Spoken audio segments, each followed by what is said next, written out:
لله وكفى وسلام على عباده الذين اصطفى أما بعد فأعوذ بالله من الشيطان الرجيم بسم الله الرحمن الرحيم وما ينظر هؤلاء إلا صيحة واحدة ما لها من فواق وقالوا ربنا عجل لنا قطنا قبل يوم الحساب اصبر على ما يقولون واذكر عبدنا داود ذا الأيد إنه أواب إنا سخرنا الجبال معه يسبحن بالعشي والإشراق والطير محشورا كل له أواب صدق الله العظيم وما ينظر هؤلاء إلا صيحة واحدة ما لها من فواق. اور مکہ کے یہ لوگ بس ایک چنگاڑ کا انتظار کر رہے ہیں جس میں کوئی وقفہ نہیں ہوگا. وقالوا ربنا عجل لنا قطنا، اور کہتے ہیں کہ اے ہمارے پروردگار ہمارا حصہ ہمیں روز حساب سے قبل یوم الحساب، روز حساب سے پہلے ہی جلدی دے دے. اصبر علی ما یقولون واذکر عبدنا داود ذا الاید، اے پیغمبر یہ جو کچھ کہتے ہیں اس پر صبر کرو اور ہمارے بندے داؤد علیہ السلام کو یاد کرو جو بڑے طاقتور تھے. انہ اواب، اور وہ بے شک اللہ سے بہت لو لگائے ہوئے تھے. انا سخرنا الجبال معه يسبحن بالعشي والاشراق، ہم نے پہاڑوں کو ان کے لیے مسخر کر دیا. يسبحن بالعشي والاشراق، ان کے ساتھ صبح شام تسبیح کیا کرتے تھے. والطیر محشورا، اور پرندوں کو بھی جنہیں اکٹھا کر لیا جاتا تھا. کل له اواب، یہ سب ان کے ساتھ مل کر اللہ کا خوب ذکر کرتے تھے. سورۃ صاد کا درس چل رہا ہے، اور گزشتہ درس میں نے بتایا تھا کہ سورۃ صاد کی جو آیات ہیں یہ مشرکین مکہ جو کہتے تھے ابو طالب کے پاس جا کر، جو آپ صلی اللہ علیہ وسلم کے چچا تھے، تو ان کو جا کر کہتے تھے کہ آپ کا بھتیجا ہمارے بتوں کو برا کہتا ہے، اس کو سمجھائیں. تو ابو طالب نے آپ صلی اللہ علیہ وسلم کو بلایا اور کہا کہ آپ ان کو کیوں برا کہتے ہیں، ان کے معبودوں کو کیوں برا کہتے ہیں؟ تو آپ صلی اللہ علیہ وسلم نے فرمایا کہ میں صرف ان سے ایک جملہ کہتا ہوں کہ اس جملے پر میرے ساتھ آ جاؤ، اتحاد کر لو، تو اس کے بعد میں کچھ نہیں کہوں گا اور میں کچھ نہیں چاہتا. ابو طالب نے کہا کہ وہ کون سا جملہ ہے؟ آپ نے فرمایا لا الہ الا اللہ ہے. اس پر میرے ساتھ اتحاد کر لو، میرے اس کلمے کے اس جملے کو پڑھ لو، اس کے بعد میرا کوئی اور اعتراض نہیں ہوگا. کیا تھا یہ مشرکین مکہ، وہاں سے مشرکین کے بڑے بڑے سردار ابو طالب کے پاس بیٹھے تھے، سب کپڑے جھاڑتے ہوئے اٹھ کھڑے ہوئے اور کہا کہ ہم کیسے اپنے معبودوں کو چھوڑ دیں، ہم کیسے اپنے باپ داداؤں کے مذہب کو اور ان کے دین کو چھوڑ دیں. چاچا انہوں نے آپ صلی اللہ علیہ وسلم کی بات ماننے سے انکار کیا، اور اس کے بعد آپ صلی اللہ علیہ وسلم کے بارے میں اعتراض کرنے لگے کہ اللہ تعالیٰ نے رسول بنانا تھا تو ہمیں کیوں نہیں بنایا، ان کو کیوں بنا دیا ہے؟ ہم تو مال و دولت والے تھے، عرب کے سردار تھے، بڑے بڑے لوگ تھے، طاقتور تھے، ان کے پاس تو کچھ بھی نہیں ہے، ان کو کیوں نبی بنا دیا، رسول بنا دیا، ہمیں کیوں نہیں بنایا؟ تو یہ اللہ کی مرضی ہوتی ہے، جس کو نبی بنا دے، جس کا انتخاب کر لے، اس پر کسی کو اعتراض کی ضرورت ہی نہیں ہے. کیا چاہیے اس پر اعتراض کرتے رہے؟ تو یہ اعتراض کرنا یہ ان کے لیے کفر کا ذریعہ بنا، اور اپنا ان کا تکبر اور غرور تھا جس نے آپ صلی اللہ علیہ وسلم کے قریب ان کو نہیں آنے دیا. چاچا آپ صلی اللہ علیہ وسلم کو اللہ نے نبی بنایا، اس پر انہوں نے اعتراض کیا. اور دوسری بات، دوسرا اعتراض یہ کیا کہ ہم اتنے سارے معبودوں کو چھوڑ کر ایک اللہ کو اپنا معبود بنا لیں، یہ کیسی بات ہے؟ اتنے سارے ہمارے معبود ہیں، ہر کام کا الگ معبود ہے، اس کو ہم پوجتے ہیں، اس کی عبادت کرتے ہیں، ان سب کو چھوڑ کر ایک ہی کو اپنا معبود بنا لیں، یہ کیسے ہو سکتا ہے؟ حالانکہ ان کو خوش ہونا چاہیے تھا کہ اب در در پہ جاتے ہیں، ہر ایک سے مانگتے ہیں تو ایک ہی در سے ہمیں سب کچھ مل جائے گا، اس پر تو خوش ہونا چاہیے تھا، لیکن انہوں نے اعتراض کیا کہ ہم اتنے سارے معبودوں کو چھوڑ کر ایک کو معبود نہیں بنا سکتے۔ تو اچھا اللہ تعالیٰ نے فرمایا کہ ان کو ہمارے قرآن پر شک ہو رہا ہے، ابھی انہوں نے عذاب کا مزہ نہیں چکھا، اس لیے یہ اعتراض کر رہے ہیں۔ تو اللہ تعالیٰ نے فرمایا کہ اگر ان کے پاس آسمان و زمین کے خزانے ہیں، اگر طاقت یا بادشاہ ہے تو یہ رسی تان کر آسمان پر چل گئے اور آسمان سے جو چیزیں احکامات ہیں وہ لے آئیں، یا آسمان و زمین کے نظام پر چلا کر دکھا دیں۔ اگر ان کے پاس اتنی طاقت ہے، اتنی پاور ہے تو یہ آسمان پر چڑھ گئے تو کیوں نہیں جاتے؟ تو اللہ تعالیٰ نے فرمایا کہ یہی اعتراض پہلی قوموں کا بھی تھا، پہلے لوگوں کو بھی اللہ تعالیٰ نے اسی وجہ سے ہلاک کیا، انہوں نے اپنے پیغمبروں کو جھٹلایا، نبیوں کو، رسولوں کو جھٹلایا، جس میں اللہ تعالیٰ نے قوم نوح کا ذکر فرمایا، کذبت قبلہم قوم نوح وعاد وفرعون ذو الاوتاد، ان سے پہلے قوم نوح کو، قوم عاد اور فرعون کو جو میخوں والا تھا، نوح علیہ السلام کی قوم، قوم عاد، ان کو بھی اللہ نے ہلاک کیا اور فرعون کو بھی ہلاک کیا، اور اس کے ساتھ فرعون میخوں والا تھا۔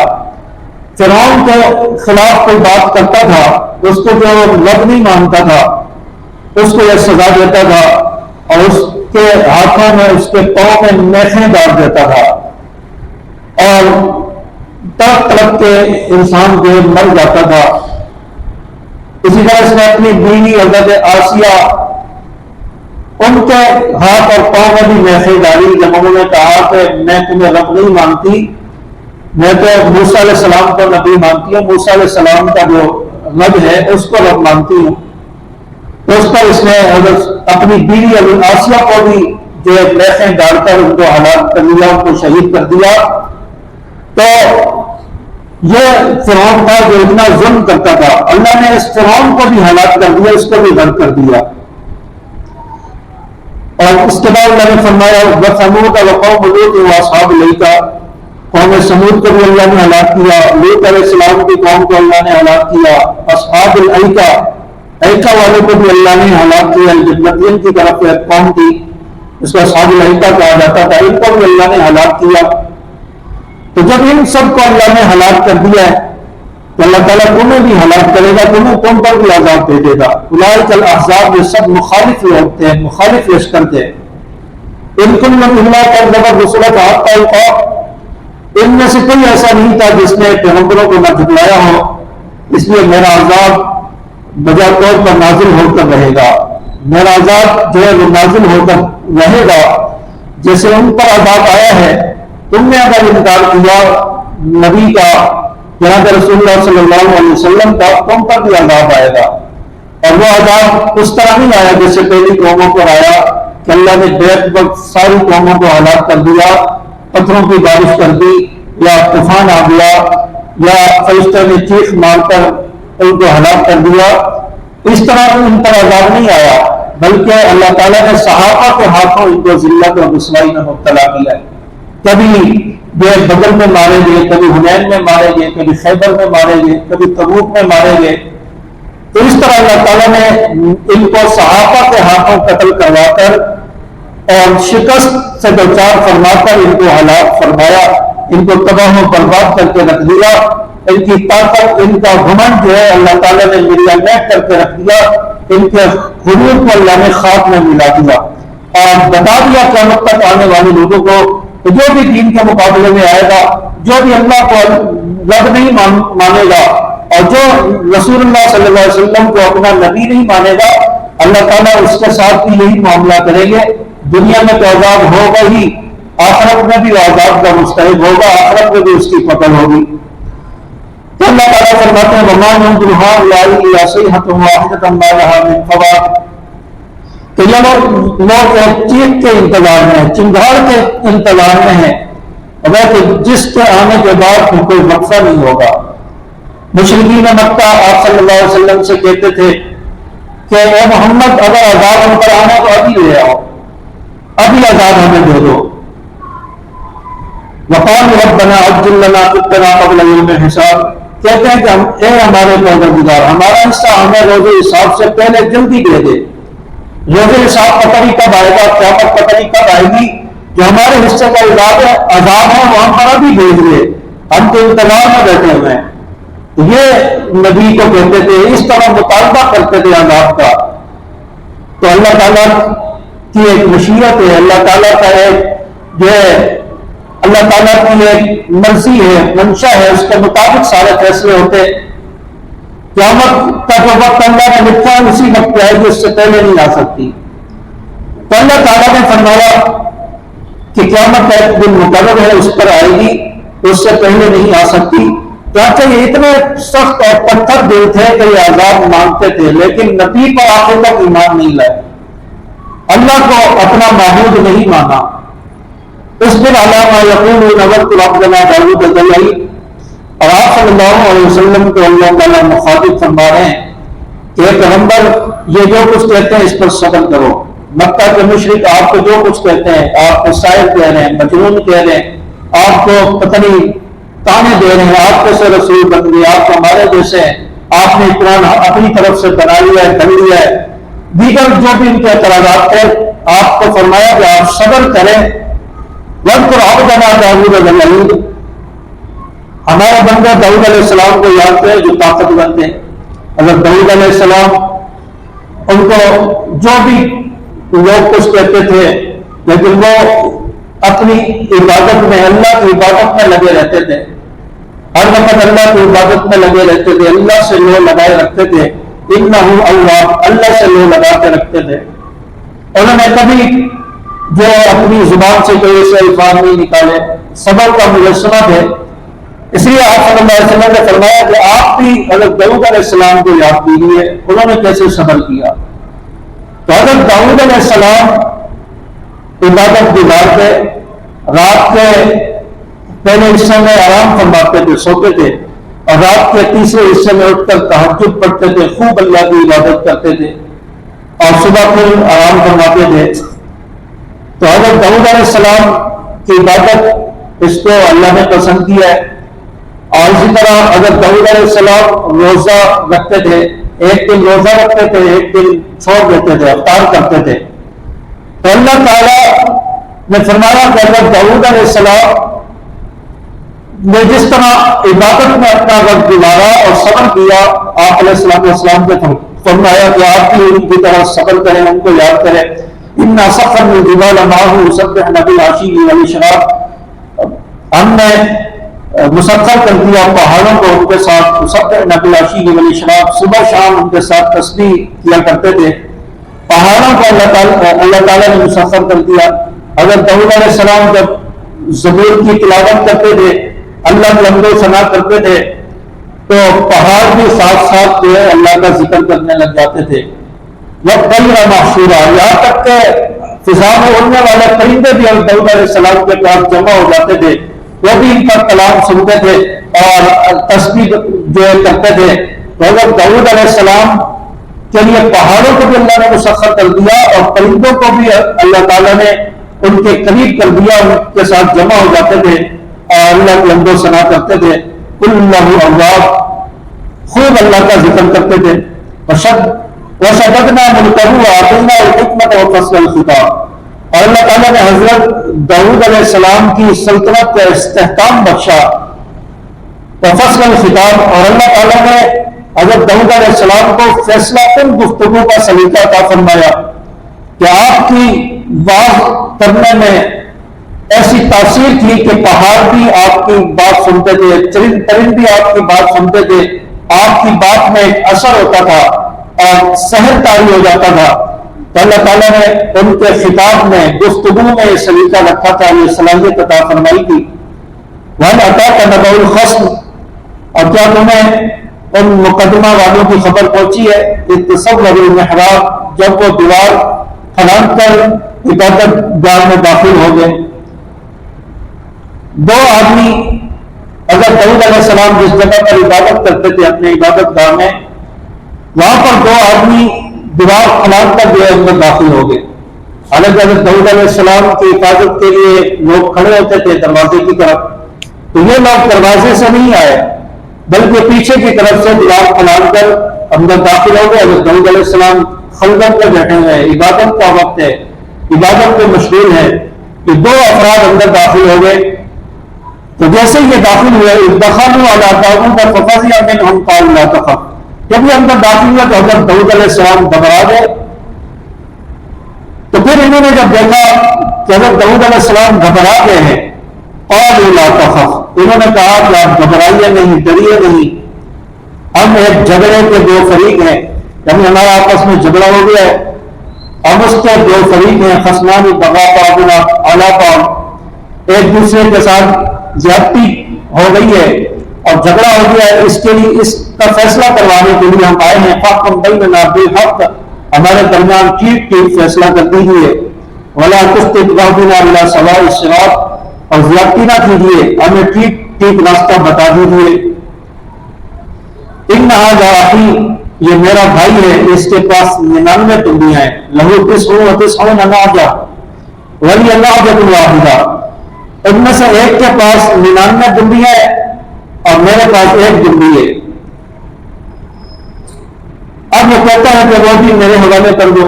فقال اکفلنیھا، تو یہ کہتا ہے اس کو میرے حوالے کر دو، تمہارے پاس ایک ہے، میرے پاس 99، میرا 100 کا عدد پورا ہو جائے گا. واعظنی فی الخطاب، اور اس روز اس نے زور دیا اور مجھے اپنے بیان میں دبا لیا. یعنی اس کی بات ایسی تھی کہ اس نے مجھے اپنی باتوں میں مجھے زیر کر دیا اپنی دلیل میں، اور مجھے بولنے کا موقع نہیں دیا. اور وہ کہتا ہے کہ اپنی ایک ڈنڈی مجھے دے دو، میرے پاس 100 پوری ہو جائے گی. چنانچہ یہ دو افراد داخل ہوئے اور مفسرین نے لکھا ہے کہ دو افراد جو تھے ان میں سے ایک کے پاس 99 ڈنڈے تھے، ایک ریور تھا، اور دوسرے کے پاس ایک ڈنڈا تھا. چنانچہ جس کے پاس 99 ڈنڈے تھے اس کے ڈنڈے، اس ایک آدمی جس کے پاس ایک ڈنڈا تھا، اس کے کھیت میں، اس کے باغ میں داخل ہو گئے اور اس کے فصل کو اجاڑ دیا، باغ کو جو تباہ کر کے رکھ دیا. تو یہ اب فیصلہ لے کر آئے کہ اگر داؤد علیہ السلام کے پاس کا ہمارا فیصلہ کیجیے. یہ کہتا ہے کہ یہ میری ڈنڈی جو ہے، جو ایک ڈنڈا یہ بھی میرے حوالے کر دو. تو یہ فیصلہ ہمارا، اس نے میرے کھیت کو تباہ کیا اس کی بکریوں نے. تو حضرت داؤد علیہ السلام نے کہا، فیصلہ کر دیا کہ یہ ساری ڈنڈیاں اس کو دے دو جس کے پاس ایک ڈنڈی ہے. جب اس کا حساب لگایا گیا کہ باغ کا نقصان کتنا ہوا ہے، تو اس کا حساب جب لگایا گیا تو اس نتیجے پر پہنچے کہ جتنی اس ریور کی جو رقم بنتی ہے اتنا اس انہوں نے نقصان کیا ہے. داؤد علیہ السلام نے ان ڈنڈوں کو اس کے حوالے کر دیا جس کا باغ تباہ ہوا تھا، جس کے پاس ایک ڈنڈا تھا. حضرت سلیمان علیہ السلام جو حضرت داؤد علیہ السلام کے بیٹے تھے، یہ کم عمر تھے، لیکن اللہ تعالیٰ نے ان کو بصیرت عطا فرمائی تھی، فصاحت عطا فرمائی تھی. انہوں نے کہا کہ ابا جی آپ نے فیصلہ تو ٹھیک کیا ہے، لیکن اگر فیصلہ تھوڑا اس طرح ہو جائے جیسے میں کہہ رہا ہوں تو اور زیادہ اچھا ہو جائے گا. تو داؤد علیہ السلام نے فرمایا کہ وہ کس طرح کریں، کون سا فیصلہ. تو حضرت سلیمان علیہ السلام نے کہا کہ اس شخص کی ڈنڈیاں، جس کے بعد 99 ڈنڈیاں، یہ اس کو دے دیں، جس کے بعد ایک ڈنڈی ہے، جس کا کھیت تباہ ہوا ہے، اور اس کا کھیت جو ہے وہ اس کے حوالے کر دے جس کے بعد 99 ڈنڈیاں ہے. یہ جس کا کھیت تباہ ہوا ہے، جو ان ڈنڈیوں سے فائدہ اٹھاتا ہے، ان کا دودھ پیے، ان کی اون سے، ان کی دیگر بالوں سے فائدہ اٹھاتا ہے. اور یہ شخص جس کی ڈنڈیاں ہیں، یہ اس باغ کی دیکھ بھال کرے، اس کو سیراب کرے، اس کو پانی دے. جب یہ اپنی اصل حالت میں باغ آ جائے تو یہ باغ اس کے حوالے کرے اور اپنے ڈنڈے، اپنے ریور جو ہے وہ واپس لے لے. یہ فیصلہ کر دے تو یہ زیادہ اچھا ہوگا. حضرت داؤد علیہ السلام کو یہ بات پسند آئی اور یہ فیصلہ کر دیا گیا. تو حضرت داؤد علیہ السلام کہ بیٹے حضرت سلیمان علیہ السلام ان کی فصاحت و بلاغت، ان کے فیصلے کا ذکر اللہ تعالیٰ نے قرآن میں کیا ہے، قرآن میں ان کے فیصلوں کا ذکر کیا ہے، اللہ تعالیٰ نے بہت فصیح اور بلیغ بنایا تھا۔ تو یہ فیصلہ جو دو آدمی لے کر آئے، جب ہمارے سامنے فیصلہ کر دیجیے، ابھی تو حضرت داؤد علیہ السلام کو یہ فکر لاحق ہوئی کہ کہیں میرا رب تو مجھ سے ناراض نہیں ہو گیا۔ انہوں نے اس واقعے کو اپنی طرف لیا اور کہا کہ کہیں میرا رب مجھ سے ناراض ہو گیا ہوگا۔ یہ تنبیہ کے لیے میرے پاس دو افراد آئے ہیں۔ تو حضرت داؤد علیہ السلام نے توبہ استغفار کیا، اللہ تعالیٰ نے انہیں معاف فرما دیا۔ اور غلط بسوال ناجتی کا اعلان ہے آگے۔ تو حضرت داؤد علیہ السلام نے فیصلہ کرنے کے بعد فرمایا کہ اس نے اپنی دنیا میں شامل کرنے کے لیے تمہاری زندگی کا جو مطالبہ کیا ہے، ناجتی کا اعلان، اس نے یقیناً تم پر ظلم کیا ہے۔ وَإِنَّ كَثِيرًا مِنَ الْخُلَفَاءِ لَيَبْغِي بَعْضُهُمْ عَلَىٰ بَعْضٍ، اور بہت سے لوگ جن کے درمیان شرکت ہوتی ہے وہ ایک دوسرے کے ساتھ زیادتی کرتے ہیں۔ إِلَّا الَّذِينَ آمَنُوا وَعَمِلُوا الصَّالِحَاتِ، مگر وہ لوگ جو اعمال صالحہ کرتے ہیں، ایمان لائے، اعمال صالحہ کیے، وَقَلِيلٌ مَّا هُمْ، ان میں بہت کم ہوتے ہیں۔ تو حضرت داؤد علیہ السلام نے ساتھ میں یہ بھی کہہ دیا کہ جو شراکت دار ہوتے ہیں یہ ایک دوسرے کے ساتھ ظلم کرتے ہیں۔ جو کمزور ہے مال و دولت میں، حساب کتاب میں کمزور ہے، اس کو دبانے کی کوشش کرتے ہیں۔ جن کے پاس زیادہ سرمایہ ہے وہ اپنے آپ کو اونچا دکھانے کی کوشش کرتے ہیں۔ اور آج کل بھی یہ چیز ہوتی ہے، جن کا آپس میں پارٹنرشپ ہوتی ہے یا کچھ لوگ مل کر جو کاروبار کر رہے ہوتے ہیں، جس کا پلہ بھاری ہوتا ہے وہ ان پر اپنا لوگ دبدبہ جما کر رکھتا ہے۔ تو اس لیے فرمایا کہ طاقتور لوگ ہوتے ہیں وہ شراکت میں ایک دوسرے پر ظلم کرتے ہیں، مگر وہ لوگ جو ایمان لائے، ہمارے صالحہ کیے، جن کے اندر ایمان ہوتا ہے اور تقویٰ پرہیزگاری ہوتی ہے، دیندار ہوتے ہیں، وہ اس چیز سے ظلم کرنے سے ڈرتے ہیں۔ اور ان لوگوں میں بہت کم لوگ ایسے ہوتے ہیں جو کسی کے ساتھ ظلم اور ناانصافی کریں۔ وَلَمَّا دَاوُودَ رَبَّهُ فَتَنَّاهُ فَاسْتَغْفَرَ رَبَّهُ وَخَرَّ رَاكِعًا وَأَنَابَ۔ حضرت داؤد علیہ السلام کو گمان ہوا کہ انہوں نے اپنے پروردگار، یہ جو دو آدمی آئے ہیں، واقعہ پیش ہوا ہے، یہ اپنے پروردگار کی طرف سے آزمائش ہے، پر انہوں نے اپنے رب سے استغفار کیا، وَخَرَّ رَاكِعًا وَأَنَابَ، اور سجدے میں گر گئے، اللہ سے لو لگا لی، فغفرنا له ذلك، اور اللہ تعالیٰ نے ان کو معاف کر دیا۔ وَإِنَّ لَهُ عِندَنَا لَزُلْفَىٰ وَحُسْنَ مَآبٍ، اور حقیقت یہ ہے کہ ان کو ہمارے پاس خاص تقرب حاصل ہے۔ یا داؤد اِنَّا جَعَلْنَاكَ خَلِيفَةً فِي الْأَرْضِ، اور بہترین ٹھکانہ دیا، اے داؤد ہم نے تمہیں زمین میں خلیفہ بنایا ہے، فَاحْكُم بَيْنَ النَّاسِ بِالْحَقِّ، لہٰذا تم لوگوں کے درمیان برحق فیصلہ کرو، وَلَا تَتَّبِعِ الْهَوَىٰ فَيُضِلَّكَ عَنْ سَبِيلِ اللَّهِ، اور نفسانی خواہش کے پیچھے نہ چلو ورنہ تمہیں اللہ کے راستے سے بھٹکا دے گی۔ یعنی نفسانی خواہشات کے پیچھے نہ چلو، فیصلہ کرنا ہے تو برحق کرو، کسی کا کوئی معاملہ آ جائے انصاف کے مطابق فیصلہ کرو، برحق فیصلہ کرو۔ اگر اپنی نفسانی خواہشات کے مطابق چلے تو وہ نفسانی خواہشات تمہیں اللہ کے راستے سے بھٹکا دے گی، تمہیں گمراہ کر دے گی۔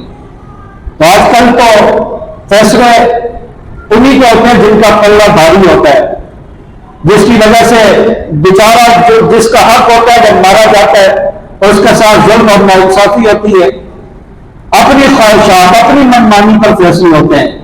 تو اس لیے تو نظام درم برہم ہے، اس لیے تو جو ہے اس ادارے کا بھی نظام درم برہم ہو جاتا ہے، ملک کے اندر انصاف نہ ہو تو ملک کا نظام درم برہم ہو جاتا ہے۔ تو انا کی بنیاد پر اور جس کے پاس طاقت زیادہ ہے اس کے مطابق فیصلے ہوتے ہیں، اپنی یہ نفسانی خواہشات کے مطابق۔ تو اس لیے یہ بات یہاں سے سمجھا دی کہ اپنی نفسانی خواہشات کی اتباع نہ کرنا، ورنہ پھر اللہ کے راستے سے گمراہ ہو جاؤ گے۔ ان الذین یضلون عن سبیل اللہ، یقین رکھو جو لوگ اللہ کے راستے سے بھٹک جاتے ہیں، لہم عذاب شدید، ان کے لیے سخت عذاب ہے، بما نسوا یوم الحساب، انہوں نے حساب کے دن کو بلا دیا ہے۔ یعنی دنیا میں تو فیصلہ کر لیں گے طاقتور کے حق میں، لیکن ان کے لیے گمراہی بھی ہے اور ان کے لیے کوئی سخت عذاب بھی ہے، اور قیامت کے دن کو انہوں نے بھلا دیا ہے، انہوں نے حساب کے دن کو بھلا دیا ہے۔ اگر انسان آخرت کو انسان سامنے رکھے، حساب کتاب کے دن کو سامنے رکھے تو انسان صحیح فیصلہ کرے، لوگ اللہ سے غافل ہو گئے، قیامت کے دن سے غافل ہو گئے، اس لیے وہ ظلم کر رہے ہیں، ناانصافی کر رہے ہیں۔ اس کا عذاب انہیں دنیا میں بھی ملے گا اور آخرت میں بھی ملے گا۔ چرچا حضرت داؤد علیہ السلام کا واقعہ یہاں ذکر ہوا، اور اس کی وجہ اس کے ذریعے اللہ تعالیٰ نے ہمیں یہ سمجھا دیا ہے کہ اگر شراکت داری ہو تو کسی کے ساتھ شراکت داری میں بھی ظلم نہ کرو، اور اگر فیصلہ کرنا ہو تو فیصلہ بھی برحق کیا جائے، اس نے کسی کے ساتھ ناانصافی نہ کی ہے۔ اللہ تبارک و تعالیٰ ہمیں سمجھ عمل کی توفیق عطا فرمائے۔